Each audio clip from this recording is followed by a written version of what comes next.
جب 10 لاکھ سے زیادہ لڑکیاں غیر مسلموں کے گھروں میں مسلمانوں کی چلی گئی انڈیا میں، ہندوستان میں، تب ہم فیس بک پہ جس باتوں کو لڑ رہے ہیں سوچیں کیا وہ لڑنے والی باتیں ہیں؟ 10 لاکھ لڑکیاں حضور کی کلمہ پڑھنے والی ہیں، اس کا کون ذمہ داری اٹھائے گا؟ کیا وہ ماں باپ ذمہ دار ہیں کہ نہیں جو وقت پہ شادی نہیں کر رہے ہیں اپنے بچوں کی؟ پہلے لوگ شادی کرتے تھے تو کہتے تھے بھئی ہم لڑکی دیکھیں گے پہلے تو اس کی نانی کو بھی چیک کریں گے شادی کرنے سے پہلے۔ ان کو پتا تھا نانی کی باتیں بیلٹ ہو کے آتی ہیں بیٹی میں، بیٹی کی آتی ہیں نواسی میں۔ اب نانی سے کو چیک کر رہے ہیں اور چیک کروانے کے لیے بھیج رہے ہیں اور شادی کرنی ہے نواسی سے۔ اب توجہ کرو، رشتہ کس سے کرنا ہے؟ نواسی سے۔ چیک کس کو کر رہے ہیں؟ آج کے زمانے میں اللہ ماشاءاللہ اب تو کوئی حاجی جی بھی ہے نا تو وہ بھی پیسہ تلاش کرتا ہے۔ مالدار گھر میں ایسے آدمی کا حج نہیں ہوتا جو اس طرح کی گندی گھٹیا حرکت کرے۔ یاد رکھو، مجھے اس کے حج پہ شک ہوتا ہے جو حاجی بھی ہے اور جہیز کے لیے بڑا گھر بھی تلاش کرتا ہے، بڑی لوگ بھی تلاش کرتا ہے، مالدار گھر بھی تلاش کرتا ہے۔ اچھا میری طرف توجہ کریں ذرا بھائی، یہ کمیٹی والے جو بلے والے لوگ ہیں یہ بڑا پریشان کرتے ہیں، میں روز ایسا ہوتا ہے بھائی بیٹھ جاؤ، آپ مہربانی کریں، آپ نے اپنے پروگرام کو اگر کامیاب کرا نا تو ایک جگہ لے لو۔ آپ سے گزارش ہے، میں آپ کی قدموں میں تھوڑی سی جھاڑو لگانا چاہتا ہوں، خدا کے واسطے مجھے پریشان نہ کرو۔ دیکھو مجھے نہ تو داد چاہیے آپ سے، نہ آپ کو صبح کو یہ کہیے گا میری تقریر بہت اچھی لگی، ہاں میری باتوں پہ غور ضرور کیجیے گا، ٹھیک ہے؟ سنیں، میں اب اس سب چیزوں سے جب سے یہ سب چیزیں سن رہا ہوں تو میرے دماغ سے ہٹ چکی ہیں سب چیزیں۔ میں اس دن کامیاب ہوں گا جس دن ایمان پہ میری موت ہوگی،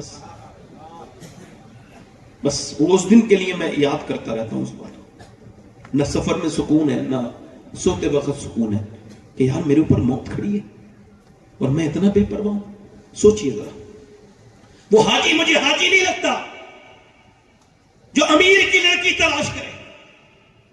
آج کے زمانے میں اب اگر کوئی لڑکا یہ اعلان کرے میرے بھائیوں آپ نے اپنی بیٹی کی شادی کی بڑی دھوم دھام کے ساتھ، تو لوگوں نے آپ کی بیٹی کی شادی دیکھی، خوب انتظامات دیکھے، ہال کی سجاوٹ دیکھی، خوب پیسے خرچ کرتے دیکھے، مگر میرے دوستوں وہ جہیز بھی دیکھا، مگر ایک غریب لڑکی بھی آئی تھی، وہ رات کو گئی اور رات کے مصلی بچھایا اور رونے لگی، مالک میرا باپ تو بڑا غریب ہے، نہ تو اتنے پیسے آ پائیں گے، نہ میری کبھی شادی ہو پائے گی، باپ گھوم رہا ہے، کوئی مجھے تعویذ دے دو، میری بیٹی کا رشتہ نہیں آتا۔ اور ادھر امیر کی لڑکی کے رشتے خوب آ رہے ہیں، امیر کی لڑکی بگڑی بھی ہے، بے غیرت ہے، بے شرم ہے، مگر مال نے سارے عیب چھپا دیے، مگر غریب کی لڑکی کا رشتہ نہیں آ رہا ہے۔ وہ کہہ رہے کوئی تعویذ دے دو سید صاحب، حضرت مولانا صاحب کوئی تعویذ دے دو، میرے گھر میں رشتے نہیں آتے۔ اب اس کو کوئی کیسے بتائے میرے بھائی، آج کل شریف لوگوں کے رشتے نہیں آتے، آج کل تیرے گھر جو رشتے نہیں آ رہے نا یہ کوئی جادو وادو نہیں ہے، تو غریب ہے اس وجہ سے رشتہ نہیں آ رہا ہے، تیرے گھر میں پیسہ نہیں ہے۔ اب تجھے اگر یہ بتا دیا جائے تو تیرا دل اور ٹوٹ جائے گا۔ اگر آج کے زمانے میں بھی کوئی لڑکا ایسا ہے جو اس محفل میں اعلان کرے جس کی شادی نہیں ہوئی ہے میں شادی کروں گا تو اپنے باپ سے کہوں گا مجھے بغیر شادی چاہیے، بغیر جہیز کی، مجھے صرف نیک لڑکی چاہیے، کیونکہ نبی کا فرمان ہے۔ باپ پوچھے کیوں؟ کہ اس وجہ سے اگر کوئی ایسا لڑکا ہو تو میں سید ہوں، مگر پھر بھی اس محفل میں سب لوگوں کے سامنے اس کا ہاتھ چومنے کے لیے تیار ہوں جو یہ اعلان کرے کہ میں جب شادی کروں گا تو بغیر جہیز کے کروں گا۔ جب باپ پوچھے کیوں؟ کہ اس وجہ سے مجھے اپنے امام کا یہ شعر سمجھ آ گیا ہے، کون دیتا ہے دینے کو وہ چاہیے، دینے والا ہے سچا ہمارا نبی۔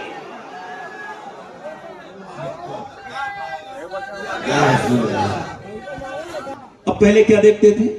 لڑکی ٹھیک، نسل سیو کرنی ہے نا، ایک عورت اگر آ جائے تو خاندان کی عزت ختم کر دیتی ہے، خراب، بولو بات صحیح غلط؟ ایک لڑکی بگڑی آ جائے پورا خاندان بگاڑ دیتی ہے نا۔ اس کا مطلب یہ ہے نانی کو چیک کرتے تھے ہمارے بزرگ، مگر ہم نہیں کرتے، وہ عقل مند تھے، نانی چیک کرنی چاہیے۔ اسلام کہتا ہے اگر نانی اسلام میں دیکھنی ہے تو دیکھو، مکے کی خدیجۃ الکبریٰ کو دیکھو، اور اگر بیٹی دیکھنی ہے تو مدینے کی فاطمۃ الزہرا کو دیکھو، نواسی دیکھنی ہے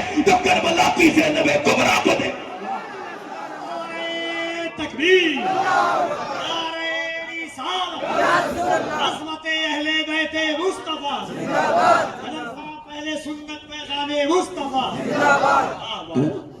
یہ جو بچے پاگل ہوتے ہیں ماں کے پیٹ سے ہی، کبھی آپ نے سوچا ہے ان پر غور کیا؟ 80% بچے، آکسفورڈ کہتا ہے یہ وہ بچے ہیں ماں کے پیٹ میں تھے، باپ نے ان کی ماں پہ ظلم کیا، یعنی باپ نے ماں کو مارا، اور دماغ پہ اثر کس کے ہوا؟ بچے کے. ڈپریشن ماں کو رہا، دماغ پہ اثر کس کے ہوا؟ بچے کے. اللہ توجہ کریں، آج کے زمانے میں سائنس یہ کہہ رہا ہے کہ جب بچہ پیٹ میں آ جائے اس کے بعد سے ماں کے کھانے پینے صحت بولنے سب کا اثر پیٹ کے بچے پہ ہوتا ہے. اب میں آپ سب سے پوچھنا چاہتا ہوں کہ جب ڈاکٹر کے یہاں جاتی ہے عورت تو وہ اس کو پریگنینسی میں ہدایت کرتا ہے کہ ٹینشن مت لینا، فری ٹینشن ہو کے رہنا. اگر تمہیں اپنے بچے کو طاقتور بنانا ہے، سمجھنا ذرا، اگر اپنے بچے کو طاقتور بنانا ہے تو ایسا کرنا کہ تم اپنی پریگنینسی میں زیادہ جب بادام کھانا، بادام میں آئرن ہوتا ہے، آئرن مضبوط بناتا ہے، تمہارے خون میں جا کے بچے کے خون میں ملے گا. اور اگر تم یہ چاہتی ہو بچہ اور طاقت بنے، سیب کھانا، سیب میں آئرن ہوتا ہے. وٹامن سی کے لیے سنترا اور لیمو پینا، اور وٹامن ڈی کے لیے دھوپ میں بیٹھنا اور زیادہ امرود کھانا. اب مجھے دل پہ ہاتھ رکھ کے بتاؤ، اللہ کا بنایا ہوا سیب، سنترا، انار، امرود اگر ماں کھائے تو بچے پہ اثر ہو جائے تو کیا ماں اللہ کا قرآن پڑھے گی تو بچے پہ اثر نہیں ہوگا؟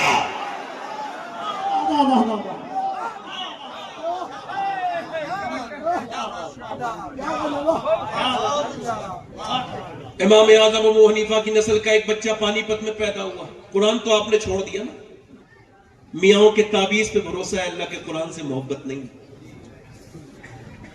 کیا آپ نے کیا ہے؟ ایک صاحب مجھ سے بولے میرے گھر میں ذرا دیکھنا جادو تو نہیں ہے. میں نے کہا میرے پاس یہ پیمانہ ہی نہیں بھائی ناپنے والا، اور نہ میں تو ان لوگوں سے بھی رجوع کرنا چاہتا ہوں جنہوں یہ پتا ہے کہ وہ کیسے بتاتے ہیں. ایک سگے بھائی کو بتا دیا اس نے، یہ کوئی عام بات نہیں ہے. 5,000 روپے کے لیے آپ نے کتنا بڑا جرم کیا معلوم ہے؟ بخشے نہیں جاؤ گے بھائی. ایک سگے بھائی کے بارے میں بتا دیا اس نے، تیرے بھائی نے جادو کرایا. اب اس کا جنازہ جا رہا ہے، کوئی کہہ رہا بھائی کے جنازے کو کانا دے لے. نہیں دوں گا، اس نے میرے گھر میں جادو کرایا تھا. کس طرف چلے گئے ہم لوگ؟ وہ مجھے اندر لے کے گئے، میں کھانا کھانے گیا تھا تو ان کی بیوی نے بھجوائی یہ تعویذ فلاں کے، فلاں کا تعویذ، فلاں میاں کا تعویذ، فلاں کا تعویذ. میں کہا ٹھیک ہے، میں کچھ نہیں بولا. اس وقت ہم نے یہ موم جامہ کرا، اس پہ خوشبو لگائیے. میں نے کہا ذرا قرآن اٹھاؤ. قرآن اٹھایا تو اس پہ گرد جمی تھی، دھول. میں نے اس کے سینے سے لگایا اور پھر اس کو صاف کیا اور پھر اس کو قرآن کو پڑھا تو میرے چند آنسو ٹپک گئے. کہنے لگے کیوں روتے ہیں؟ میں نے کہا بھائی اس امت کے حال پہ رو رہا ہوں.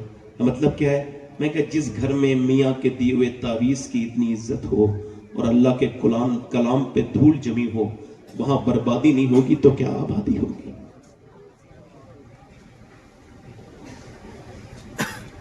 گھروں سے قرآن نکل گیا. جو بچے عورتیں جو بچوں کو موبائل دے رہی ہیں نا کھیلنے کے لیے، امت فری فائر میں لگ گئی.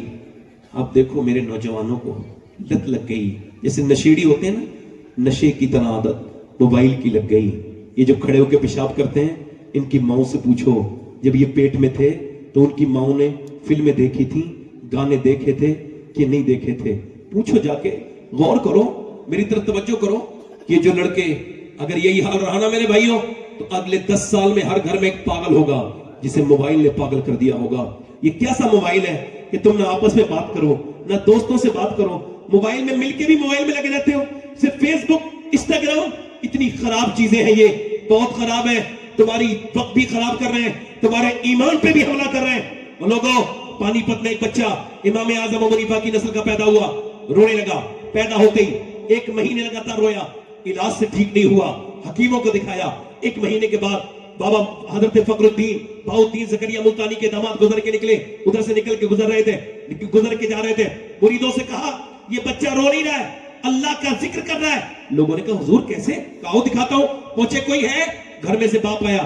جی یہ آپ کا بچہ رو رہا ہے. کہا مبارک ہو، یہ بچہ اللہ کا ولی ہے. کہا آپ کا دماغ ٹھیک ہے؟